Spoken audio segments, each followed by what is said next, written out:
read something. And I want to tell you a dream I had 2 nights ago. I'm going to go real brief with this. I went into a dream that was so real, I thought it was happening. It was full color, 3-dimensional. I heard the sounds. It was in a house that was on stilts, like you see some of these up in West Virginia. And all of a sudden, the entire earth began to shake. And I said, oh my God, it's an earthquake. This is an earthquake. And I looked out the window, and the scene changed to a beachfront, and a tsunami came in. I know as sure as I'm sitting here, because I've seen him 7 to 8 times, that the United States of America is going to get hit by a big earthquake and a tsunami. Maybe at the same time. Now, I didn't say that to scare you. I didn't say that to frighten you. I'm going to read this.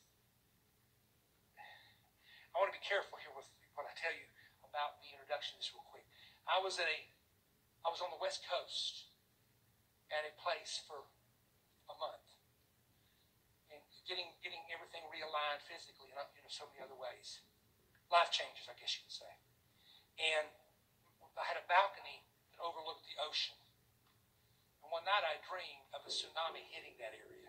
And the owner, who is not saved, to my knowledge, I know he's not saved, that's how he talked. But, good man, he dreamed the same night a tsunami hit. And it was the apocalypse. Scared him. It just tore him up. The Lord gave me this because I was between 2 major cities at this place. And in the middle of the night, I heard the water. And can I read this? It won't take long. In the early 20th century, 2 life-changing shakings occurred the same year, with the first influencing the second. The location of both events was centered in the state of California. The first struck without warning on April 18, 1906 at 5:13 a.m. West Coast time. Without any warning, the ground in Northern California began violently shaking, with the epicenter centering offshore near San Francisco, a city with 400,000 inhabitants. A deadly 7.9 earthquake rocked the region. Devastating fires from broken gas lines licked up wooden structures, burning for days. The beautiful red brick buildings in San Francisco's common area during the Common Era collapsed in piles of broken wood and crumbled stone. 28,000 buildings lay in smoldering ruins as the gas lines burst.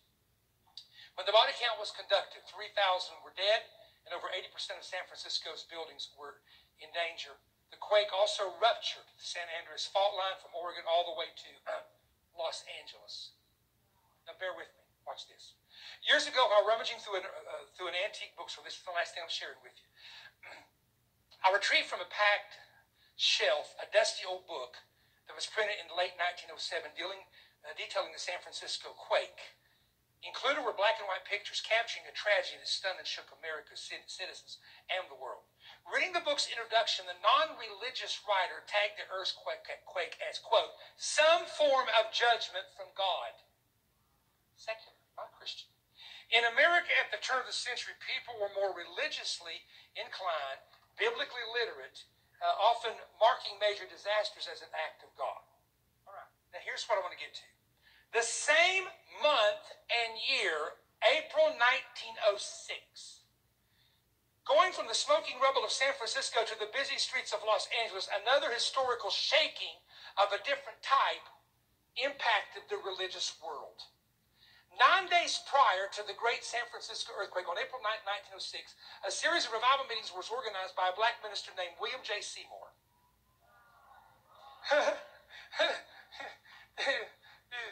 These nightly prayer, I can't say it, prayer-centered gatherings included testimonies followed by Seymour's preaching were being conducted in the house on North Bonnie Brae Street. During one meeting, the excited crowd began jumping and shouting, causing the porch to collapse. Outgrowing the small building, the revival and prayer meeting was moved to a cleaned-out livery stable at 302 Azusa Street. In Los Angeles, the historical revival spread like wildfire, continuing from 1906 to 1915, attracting thousands of visitors from every state. Was there a specific trigger that helped thrust Los Angeles into such an amazing revival? And the answer is yes. The newspapers were saying that the next quake would be Los Angeles. And the people in Los Angeles were so afraid of dying that God sent a preacher in a prayer meeting to send the greatest West Coast revival history. Because the people were ripe. I feel like I'm about to say this real quick. I feel like I'm about to say a prophetic word to you, and that is this, that you're going to see some things come that are going to shake. This nation's going to shake. There's going to be some natural disasters. But you listen to me. I want you to remember this story. Because in one place where disaster come, a disaster was predicted in the next place, and it was the fear of what was coming that caused the revival.